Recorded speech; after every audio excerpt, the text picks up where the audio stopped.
গ্রাফিক্রিভারের মতো প্রফেশনাল মার্কেটপ্লেসে যারা কাজ করতে চান, আপনি যদি ডিজাইন সেক্টরে নতুন হয়ে থাকেন, অলরেডি গ্রাফিক্রিভারে ফাইল সাবমিট করতেছেন বাট রিজেক্ট হয়ে যাচ্ছে, তাদেরকে আমি রিকোয়েস্ট করবো আজকে ভিডিওটি প্রথম থেকে শেষ পর্যন্ত দেখুন।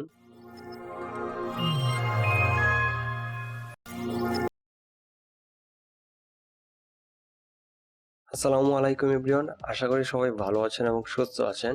গ্রাফিক্রিভারের মতো প্রফেশনাল মার্কেটপ্লেসে যারা কাজ করতে চান, আপনি যদি ডিজাইন সেক্টরে নতুন হয়ে থাকেন এবং অলরেডি গ্রাফিক্রিভারে ফাইল সাবমিট করতেছেন বাট রিজেক্ট হয়ে যাচ্ছে, তাদেরকে আমি রিকোয়েস্ট করবো আজকে ভিডিওটি প্রথম থেকে শেষ পর্যন্ত দেখুন। আজকে ভিডিওটি আপনি প্রথম থেকে শেষ পর্যন্ত যদি দেখেন তাহলে 3টি বিষয় জানতে পারবেন। প্রথমত, আপনার গ্রাফিক্রিভারে কাজ করার জন্য অবশ্যই টেমপ্লেট রিকোয়ারমেন্ট জানতে হবে। গ্রাফিক্রিভারের যে টেমপ্লেট রিকোয়ারমেন্ট দেওয়া আছে সেই রিকোয়ারমেন্টটা জানতে হবে। সেকেন্ড যে বিষয়টি জানতে পারবেন, ফাইল রিভিউ প্রসেস, মানে গ্রাফিক্রিভারে ফাইল সাবমিট করার পর তারা কোন সিস্টেমে ফাইলগুলো রিভিউ করে সেই প্রসেস সম্পর্কে জানতে পারবেন। 3 নম্বরে জানতে পারবেন ফাইল সাবমিট করার পর সেই ফাইলটি রিভিউ হতে কতদিন টাইম লাগবে। আমি মনে করি আপনি যদি গ্রাফিক্রিভার মার্কেটপ্লেসে কাজ করতে চান, এখন কন্ট্রিবিউটর হতে পারেন নাই, তাহলে আপনার এই 3টি বিষয় সম্পর্কে বেসিক ধারণা থাকতে হবে। সো আশা করি ভিডিওটি প্রথম থেকে শেষ পর্যন্ত দেখবেন। 3টি বিষয় সম্বন্ধে আমি A to Z ক্লিয়ার করব। তো সবাইকে একটি রিকোয়েস্ট করব, আপনি যদি আমার চ্যানেলে নতুন দর্শক হয়ে থাকেন অবশ্যই চ্যানেলটি সাবস্ক্রাইব করবেন।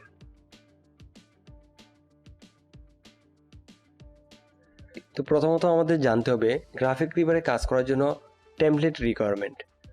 তো আমি একটি গ্রাফিক্রিভারের সাইটে তাদের যে রিকোয়ারমেন্ট দেওয়া আছে সেই তাদের রিকোয়ারমেন্টটি একটু দেখাবো। তো এটা হচ্ছে প্রিন্ট রিলেটেড টেমপ্লেট রিকোয়ারমেন্ট। এই লিঙ্কটি আমি ভিডিও ডেসক্রিপশন বক্সে দিয়ে দিব, আপনারা চাইলেও ঢুকে A to Z দেখতে পারবেন। সো ফাইল রিজেক্ট হওয়ার যে বেসিক কারণ, সেই রিকোয়ারমেন্টও একটি কারণ হতে পারে, যেটি আমি আপনাদের একটু পর প্র্যাকটিক্যালি দেখাবো যে এই ফাইলগুলো আমাকেও রিজেক্ট করছিল। যে আপনি যদি গ্রাফিক্রিভারে প্রিন্ট রিলেটেড টেমপ্লেট নিয়ে কাজ করতে চান অবশ্যই এই বিষয়গুলো জানতেই হবে।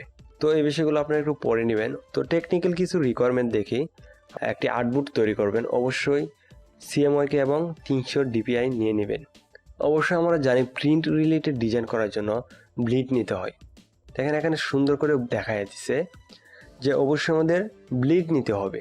রেড কালার যে মার্কটা দেখতে পাচ্ছেন সেটা হচ্ছে আমাদের ডিজাইনের ব্লিড। হোয়াইট কালার যে দাগটা দেখতে পারতেছেন সেটা হচ্ছে আমাদের ট্রিম লাইন, মানে হচ্ছে সেটা হচ্ছে আমাদের ডিজাইনের মেন সাইজ। সেফটি মার্জিন, যারা ডিজাইন সেক্টরে নতুন তারা অনেকে এই মার্জিন নিয়ে কাজ করেন না, তবে যারা ডিজাইন সেক্টরে পুরাতন হয়ে যায় তারা চোখের আন্দাজি করতে পারেন। কিন্তু আপনি যদি ডিজাইন সেক্টরে নতুন হয়ে থাকেন অবশ্যই সেফটি মার্জিন নিয়ে কাজ করবেন। তো প্রত্যেকটি, যেমন ট্রিম লাইন মানে ডিজাইনের যে final size, print ready size সেটি হচ্ছে ট্রিম লাইন। ব্লিড হচ্ছে আপনার ফাইল সাইজ যেটা থাকবে সেটার বাইরে চলে যাবে, মানে 0.125 এই সাইজটা হচ্ছে বেশি থাকবে, মানে হচ্ছে এই রেড কালার দাগটা, এটা হচ্ছে আমাদের ব্লিড। আর সেফটি মার্জিনটা মিনিমাম 0.125 নিতে হবে। যেমন ইয়েলো কালারটা দেখতে পাচ্ছেন সেটা হচ্ছে সেফটি মার্জিন। সেফটি মার্জিনের ভিতরে আপনার ডিজাইনে যত ধরনের টেক্সট ইউজ করবেন, এলিমেন্ট ইউজ করবেন, সবগুলো সেফটি মার্জিনের ভিতরে ইউজ করতে হবে। যদি বাইরে যায় আপনার ফাইলগুলো রিজেক্ট হবে। এবং যে বিষয়গুলো জানতে পারবেন, বিভিন্ন প্রিন্ট ডিজাইনের যে সাইজ আছে স্ট্যান্ডার্ড সাইজ, সেই সাইজগুলো দেওয়া আছে, এখান থেকে আপনারা দেখে নিতে পারবেন। এবং ফন্ট নিয়ে কাজ করতে চাইলে সবগুলো রিকোয়ারমেন্ট আছে, এখান থেকে আপনারা দেখবেন।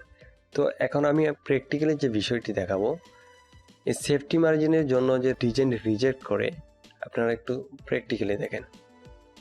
এটা হচ্ছে আমার একটি পোস্টকার্ড ডিজাইন গ্রাফিক্রিভারে আপলোড করেছিলাম। তো সব কিছুই আমার সেফটি মার্জিনের ভিতরেই ছিল। সেফটি মার্জিনের যে একটি রিকোয়ারমেন্ট দেওয়া আছে 0.125, তো সেই অনুযায়ী সব এলিমেন্ট রিকোয়ারমেন্ট ভিতরেই ছিল। বাট আমি যে এখানে একটি ইমেজ ব্যবহার করলাম, সেই ইমেজটার ক্ষেত্রে দেখেন এখানে সেফটি মার্জিনের বাইরে চলে আসছে, যেই কারণে তারা আমাকে রেড মার্ক করে ডিজাইনটিকে সফট রিজেক্ট করছে। তবে আমাকে সফট রিজেক্ট করার কারণ হচ্ছে আমার ফাইল অলরেডি গ্রাফিক্রিভারে ফাইল আছে, যেই কারণে আমাকে সফট রিজেক্ট করছে। তবে আপনি যদি ডিজাইন সেক্টরে মানে একেবারে নতুন গ্রাফিক্রিভারে ফাইল সাবমিট করছেন, আপনার কোনো গ্রাফিক্রিভারে ফাইল নেই, তাহলে আপনাকে এইসব ভুলের কারণে কখনো সফট রিজেক্ট করবে না। এইসব ভুল যদি থাকে আপনাকে বেসিক থেকে রিজেক্ট করে দিবে। তো প্রথম অবস্থায় এইসব ভুল কখনোই করা যাবে না। যদি আপনার পূর্বে ফাইল গ্রাফিক্রিভারে অ্যাপ্রুভে থাকে তাহলে আপনার যদি ছোটোখাটো ভুল হয় তাহলে আপনাকে সফট রিজেক্ট করবে, আদারওয়াইজ আপনাকে সফট রিজেক্ট করবে না। সফট রিজেক্ট হচ্ছে আপনাকে যখন সফট রিজেক্ট করবে এই সমস্যাটা সমাধান করে আপনি আবার সাবমিট করতে পারবেন, তাহলে অ্যাপ্রুভ হয়ে যাবে। দেখেন আমি যখন সমস্যাটা সমাধান করে সাবমিট করি গ্রাফিক্রিভার কিন্তু আমার ফাইলগুলো অ্যাপ্রুভ করে নেই। এই ছিল আমার ফাইলগুলো, এটা ছিল আমার পোস্ট কার্ড। তো আরেকটা বিষয় দেখায় দেই, সেই বিষয়টি হচ্ছে সেফটি মার্জিনটা আপনারা কীভাবে নেবেন। মনে করেন আমি একটি পোস্ট কার্ড ডিজাইন করব, তার জন্য আমাদের সাইজ নিতে হবে 6 ইঞ্চি বাই 4 ইঞ্চি এবং আমাদের ব্লিড হচ্ছে 0.125। একটু ভালো করে বুঝবেন সবাই। এটা হচ্ছে আমাদের ব্লিড আর এটা হচ্ছে আমাদের টিম পাথ, যেটা হচ্ছে আমাদের প্রিন্ট হবে। এখন আমাদের এখানে সেফটি মার্জিন নিতে হবে, এখানে আমাদের সেফটি মার্জিন নাই। তো আমাদের সেফটি মার্জিন নেওয়ার জন্য এখান থেকে একটি রেক্ট্যাঙ্গেল ড্র করে নেব।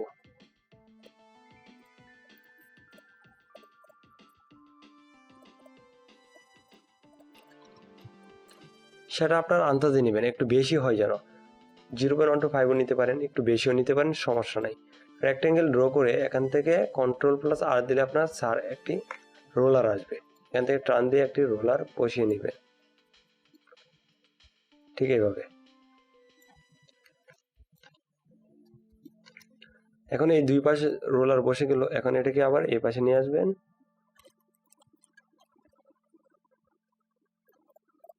দেন এখান থেকে আবার রোলার বসিয়ে দিবেন।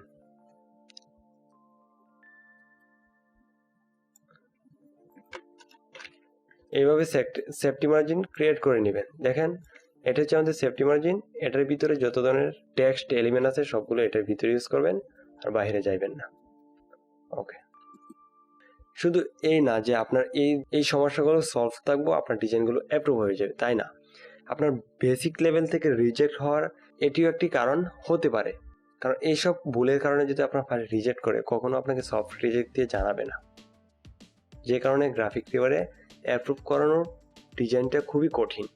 এবং গ্রাফিক্রিভার এমন একটি মার্কেট প্লেস, সেখানে যদি আপনি ডিজাইন অ্যাপ্রুভ করাতে পারেন আপনাকে নিজে একজন প্রফেশনাল ডিজাইনার হিসেবে দাবি করতে পারবেন। তো আরও কিছু কারণ আছে বেসিক লেভেল থেকে রিজেক্ট হওয়ার, ধীরে ধীরে ভিডিও দিব, ইনশাল্লাহ আমার চ্যানেলটি সাবস্ক্রাইব করে রাখবেন। পরবর্তী যে বিষয়টি আমরা জানবো ফাইল রিভিউ প্রসেস, মানে গ্রাফিক্রিভারে ফাইলটা কিভাবে রিভিউ হয়। গ্রাফিক্রিভারে ফাইল সাবমিট করার পর গ্রাফিক্রিভারে দুটি সিস্টেমে ফাইল রিভিউ হয়, একটা হচ্ছে রোবোটিক সিস্টেম। যদি আপনার ফাইলটি রোবোটিক সিস্টেমে রিজেক্ট না হয় তাহলে আপনার ফাইলটি একজন পার্সনের দ্বারা ওপেন করে রিভিউ করা হবে। তো রোবোটিক সিস্টেমে আপনার ফাইলটি তখনই রিজেক্ট হয়ে যাবে যদি আপনার ডিজাইনের বেসিক লেভেলগুলো ঠিক না থাকে, রিকোয়ারমেন্টগুলো ঠিক না থাকে, তাহলে আপনার ডিজাইনটা বেসিক লেভেলেই এবং রোবোটিক সিস্টেমে রিজেক্ট করে দেবে। যদি রোবোটিক সিস্টেমে রিজেক্ট না হয় দেন আপনার ডিজাইনটা একজন পার্সন তার কম্পিউটারে ওপেন করে রিভিউ করবে। সম্পূর্ণ প্রসেস থাকলেই আপনার ফাইলটি কেবল অ্যাপ্রুভ হবে।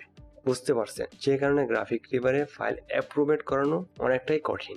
থার্ড যে বিষয়টা জানবো, আমাদের ফাইল সাবমিট করার পর কতদিন টাইম নেবে রিভিউ করতে। তো সেই বিষয়টি জানার জন্য গ্রাফিক্রিভারের একটি সাইটে তারা বলে দিয়েছে যে তাদের কোন ধরনের ডিজাইন কতদিন টাইম নেয় রিভিউ করতে। তো প্রিন্ট রিলেটেড ডিজাইন যদি দেখি আমরা, প্রিন্ট রিলেটেড ডিজাইন আপনার সর্বোচ্চ একদিন টাইম নেয় রিভিউ করতে, একদিনের ভিতরে আপনার সম্পূর্ণ রিভিউটা করে দিবে।